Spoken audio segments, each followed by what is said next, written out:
to those who love God and to those who are called according to his purpose. I need to read that again. For we know God causes all things to work together for good to those who love God, to those who are called according to his purpose. Walk with me through this. For we know. We don't think, we don't hope, we don't conjecture, we don't wish, we know. What exactly do we know? Just what I just taught you, God causes. We know God causes. We know no such thing as luck if we know that God causes. But what about the things God doesn't cause? Oh, you didn't read the verse. We know God causes all things. So there's nothing outside of God's causation. Everything that happens because he made it happen or he let it happen. But he was never caught by surprise that it happened. We know, now that you know, God causes by direct making it or by allowance all things. So there is no thing that is in your life, coming on your life, attacking your life, good for your life, bad for your life. There is nothing that sits outside of the sovereign, providential hand of a causation God. All things. Stay with me. We know that all things work together for good. Work together for good. Don't read that too fast because many people misread it.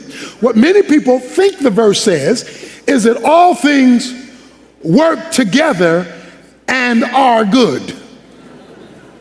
No. He doesn't say all things are good. He says all things work together for good. That's different. We all know a lot of things are bad. Bad things happen, bad people, bad us. We know there's a lot of bad. But God's sovereignty is so constructed to take all things, good, bad, and ugly, good, bad, and bitter, and can work it in such a way that it comes out being beneficial. The Greek word good means to be of benefit. All things work together through the causation of God, not through hoping for luck to be a lady tonight, to work together so that when he finishes whatever he's doing, it will come out beneficial. Stay with me. If you go and you see an orchestra warming up before a concert, there is discord. Nothing makes sense.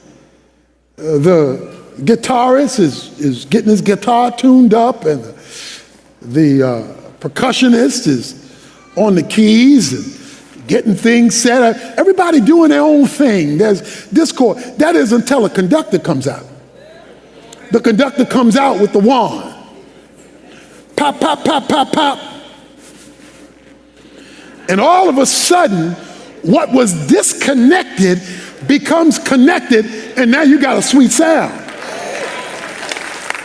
All the instruments operating independently and not working together don't make sense. You won't want to listen long because it doesn't sound like it's going anywhere. But when the conductor comes out and does this, and he takes over the individual parts that are in discord, you have a happy sound, you have a nice sound, you have a beneficial sound, you have a melodious sound. I know this is happening over here, that is happening over there, this is happening over here, and you some of you may be here this morning, you say, I didn't count on my life being like this. I didn't count on me dealing what I have to deal here, but just let the conductor come out.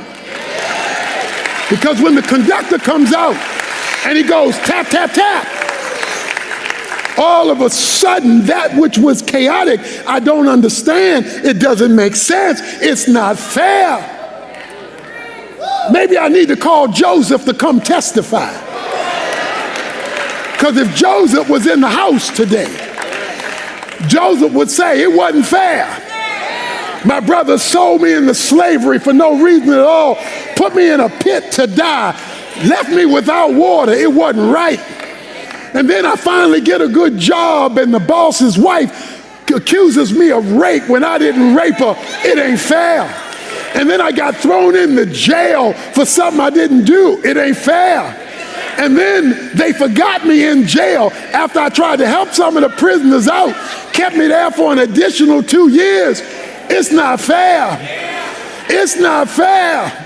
And I went 13 years up and down this roller coaster of life, and I just want to tell you, it's not fair.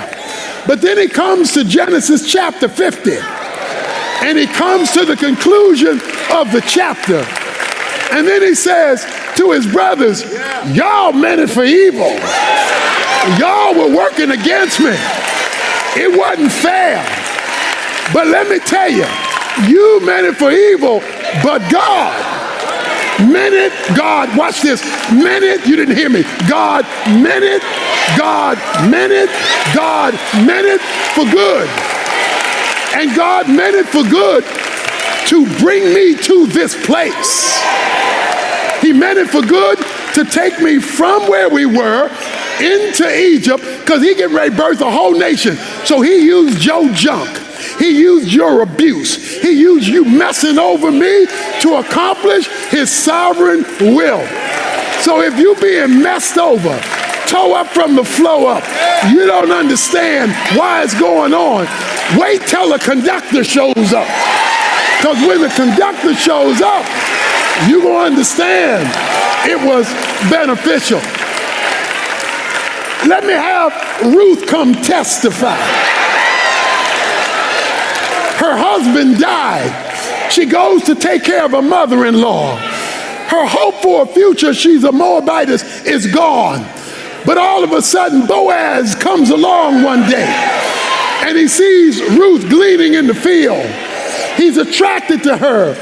She couldn't have a baby from her first husband, but Boaz was old, but he wasn't cold. And all of a sudden, the Bible says Ruth got pregnant. And when Ruth got pregnant, she had a baby boy named Obed. Obed was the father of Jesse. Jesse was the father of David. And when you read Matthew chapter 1 and the line of Jesus, Ruth's name is right in there, because God knows how to take a bad situation and put him in the line of the queen. Let's get Esther to testify. If Esther was in the house this morning, it is the only book in the Bible where you don't find God's name. God's name is nowhere, but his fingerprints are everywhere. The whole book of Mordecai, her cousin, said, Esther, you've been called to the kingdom for such a time as this. You just haven't been blessed so you can have a good job, a big house, and niceties. You were put in this place because God has a divine program. The whole book of Esther turns on insomnia. The king couldn't go to sleep. He up there, can't go to sleep, can't go to sleep, can't go to sleep. So he gets his servant and he says to his servant, bring me something boring to read. So they bring him a boring book so he can make him sleepy. They bring him a boring book of a whole lot of names and the history of the empire. It says that the servant opened the book to the page, not to a page, to the page, where Mordecai's name was. It says, Mordecai saved the king's life. King said, who is this Mordecai? Well, years ago, king, he saved your life from some folks who were trying to kill you. So it took years before God had insomnia, before the right page was open in the book for him to see Mordecai. And he says, well, what should I do for a man who saved my life that I never recognized? Well, he said, you should do something great for him. While he's doing that, Haman, who was planning on killing the Jews, walks in. He says, here I am, king. King looks at Haman, not knowing he's planning to kill a Jew. He says, Haman, what should I do for somebody who saved my life? What should I do for somebody who protected me, guarded me, guided me? What should I do? Haman thought he was talking about him. So Haman thought of every great thing he could think of. Haman said, you put him in the king's chariot, you put him on the king's horse, you give him the king's clothes, you just make him lit, you just make him woke, you just ride him out, you just give him everything you can give him. King said, okay, Haman, do that for Mordecai.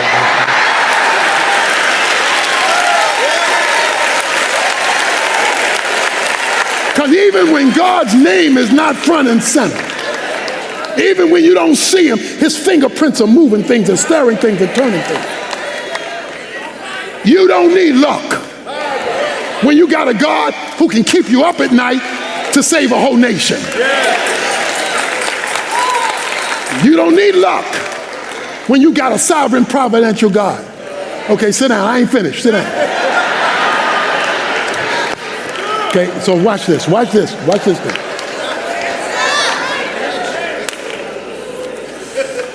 If you want that God, if you want to see him working for you, if you want to see it, not just know about it, notice what he says. For we know that all things, there are no exceptions, so no luck, are working together for that which is beneficial to those who love God. Oh, wait a minute. There's a qualification there. Because folk who don't love God won't see it. Folk who don't love God won't see it. They'd be still looking to be lucky. You say, but I love God. Oh, but do we? Because most of the time when we talk about loving God, we talking about a feeling.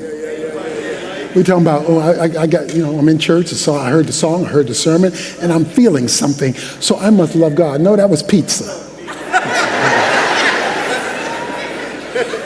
Loving God does not start with your emotions. It can include your emotions. Let me define loving God. Loving God boils down to one thing: passionately pursuing his glory.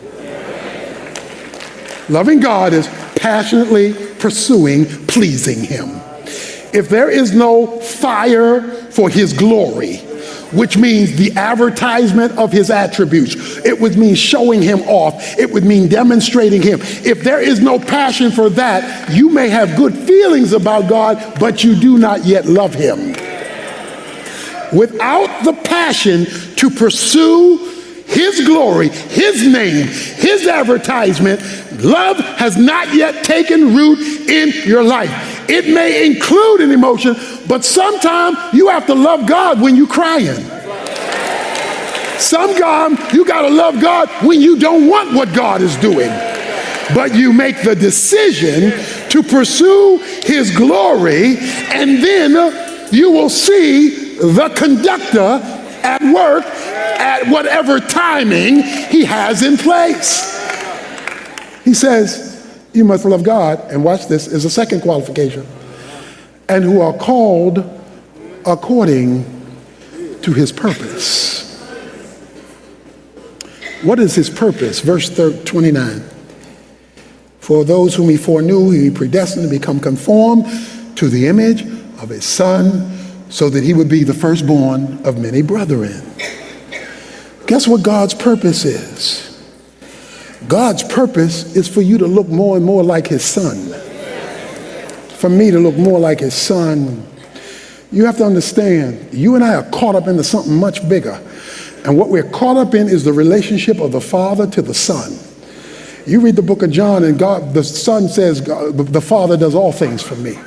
And I do all things for the Father. We got this love thing going on between us. So he wants Jesus to be the firstborn of many brothers or sisters. So you and I, he wants him to have, God the Father loves God the Son so much that he wants him to have lookalikes. The image of his son. An image is a mirror. It's a character. God wants to conform you to his son, and he will do whatever it takes to do it. He will make your life miserable. He will bring trials in your life. He will bring difficulties in your, whatever it takes, and as long as it takes. Because he wants our attitudes and actions, character and conduct to be increasingly mimicking what Jesus would do if he was in the same situation we're in. He's trying to conform us to the characteristics of his son. That is his purpose. So if you don't want to be like Jesus, you won't see all things working together. You won't see it. You won't see it because that is God's goal. That is God's purpose, and that should be our passion. That's why this can't be just about us coming to church. It's got to be us becoming disciples, visible, verbal, full-time followers of Jesus Christ. That's why you can't be ashamed of Jesus. That's why you can't ignore Jesus, because God's goal is for you to be like Jesus. But the more you're passionate to be like Jesus, because you love God, you can now see the conductor working stuff out. I'm not supposed to be in Dallas. I'm in Dallas for one reason. I'm in Dallas because a professor came by me and uttered one phrase. Have you ever thought about Dallas? That's all he said. Have you ever thought about it? We have plans to go somewhere else. Have you ever thought about Dallas? And that phrase led into a series of events that brought me to Dallas. I'm in Dallas because God is so specific, he can take a phrase to change a direction to put me in a city that I never planned to come to. But if you don't love God and you don't want to be like Jesus, you'll never catch the phrase.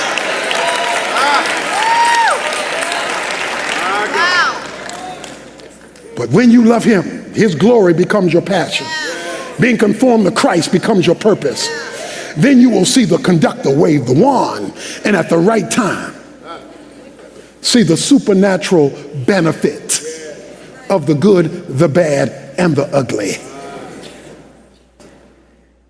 He told Peter, Peter, you're getting ready to mess up. You're going to deny me 3 times. And Satan has offered to sift you as wheat. But I got some stuff I'm going to do with you, but I got to humble you first.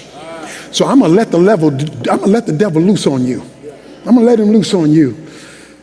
Before cock-a-doodle-doo, before the crow crows, you go before the bird sings, you're gonna deny me 3 times. I don't know about you, but if I heard that from Jesus, I'd have found me a hotel room. I'd have hidden somewhere. But he said, it ain't gonna happen to me, no, because I love you more than the rest of these disciples. He said, oh, you think you got it going on? Well, I'm gonna let the devil have you. But then Jesus said to him, but when you are converted, I'm gonna predict your failure, but then I'm gonna predict your repentance. And when you are converted, now I can use you to strengthen my brethren. Because now you're going to know you ain't all that in a bag of chips. You're going to be humbled by the ugly I allow you to do in your life. I'm not going to endorse it. You're going to have consequences from it. But if you get back right with me, I'll still be able to use you. You don't need luck. You have a sovereign, providential God who covers all things. In closing, when the kids were growing up, one of the favorite desserts Sister Evans would cook would be 7-Up cake. 7-Up cake. She would line ingredients out on the counter: flour, sugar, butter, nutmeg, and whatever else. She'd line it out on the counter. I don't ever remember taking a spoon, put it in flour, and eating flour. I don't recall ever doing that. I never remember putting a spoon in sugar and eating a spoonful of sugar. I don't remember that. I don't remember cutting butter and putting a slab of butter in my mouth and swallowing that. I don't remember doing that. But this is what I remember. I remember Sister Evans getting a bowl, putting flour in the bowl and sugar in the bowl and eggs in the bowl, nutmeg in the bowl, pouring some 7-Up in there. And then she began to stir it. She began to blend it. When she blended it, I couldn't see the flour anymore. I couldn't see the sugar anymore. Couldn't see the egg anymore, because it had been blended together and she had it working together. She had it working together. Now I got dough. I'm looking at dough now. It was all these separate things, but now it's all confluence. It's all tied together in dough. But then something else happened. Took it and put heat under it. Put it in the oven, let it burn for a minute. Let it suffer for a little while. She put the dough that had been mixed together in the suffering of heat. And all of a sudden, with the heat, suffering, and the dough mixed, I saw something rising. And I began to smell something. And all of a sudden, it got pulled out the oven. And all I could say was, good. You see, when all the elements were separate, I wasn't impressed. When all the elements were separate, it didn't look like much was going on. But when the master took and began to put it together, began to mix it, and then put a little heat under it, oh, it was worth the wait to see what happens when things are worked together for good. For good. Now I know you got stuff happening in your life over here, stuff over there, bad things you've done, bad things others have done to you, good opportunities that have come your way, and you got all this random stuff. But if you let the blender come and loving him and his purpose, stir it in the pot of his purpose, and then even put you in a little fire of trials, fire of circumstance. And yeah, it's going to be hot up in here for a little while. But when God is finished with you, David said, I shall come forth pure as gold. So look, give God his sovereignty, his providence, let luck alone, because when he's finished cooking you, baking you, and shaking you, you're going to come out the oven and you're going to be good.